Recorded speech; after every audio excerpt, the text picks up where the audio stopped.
कैसन कैसन गाय हमारा के बोली अब के डिप्रेशन में आ गए गाय भगवान कैसन कैसन दिन देखाए हमारा के बोली अब के तना दबाए पवन माचा मिले रौरा हमारा बाराबादी में हेलो हेलो हेलो जो भी बाराती भाई लोग खाना नहीं खाए हैं कृपया द्वार पे जाके खाना खा ले। ए भाई हाँ ये गांव के हुआ हाँ हाँ ये का करे के बा बोल अरे तो करे के का बा बरतिया है लियावा खाना खियावा काहे भगवान तू कैसन दिन देखौलो हमरे के अरे जोरे मन रखो नी चलो चलो पतल लियावा आज पतल चलावे के पराता हमारा अपने लभर के शादी में आज पतल चलावे के पराता हमारा अपने लभर के शादी में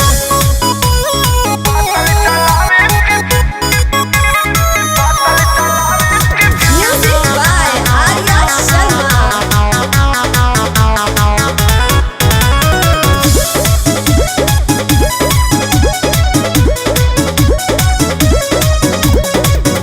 बने वाला रहनी हाँ जवाना कसैया ई साला बुझता रे लड़की के भैया टेंशन मत लीजिए गलत फैमिली हो गया होगा बने वाला रहनी हम जवाना के सैया ई साला बुझले लड़की के भैया लागी कोई रोग हमारा लभ के आजादी में प्यार के आजादी में का भाई हमरा पतल में के पूरी खत्म हो गइल बा तारा लौकत नहीं खे लौकता जौन देर तौन खइबो अरे तनी पानी वाला के भेजा भाई पुलाव दो तनी एने पुलाव दो पुलाव पुलाव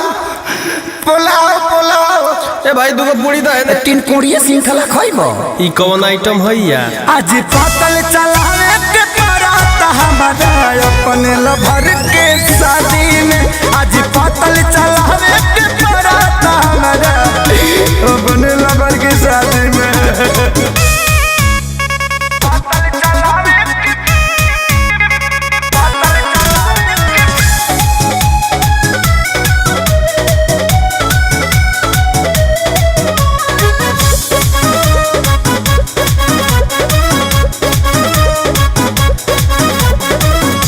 यादो राज खेसारी भाने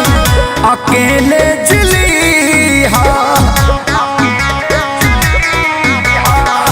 बगल वाला गाँव के लड़की सन के दिल नदी ओए भैया एकरा अलावा कोनो ऑप्शन नहीं खे यादो राज खेसारी अकेले जिली बगल गाँव के लड़की सन का दिल जानी दिया फंस गई हम तायहदी खावा के बादी में दिखावा के बादी में ए भैया थोड़ा आइए ना इधर काम है आइए ना। ए भाई तारा के बोला कि जाना नहीं भैया मैं आपको ही बुला रही हूँ। हमरा के हाँ का भगवान अब कतना बुरा दिन ले जाइबा हमार आवता दी आज पतल चलावे के पराता हमारा अपने लबर के साथ में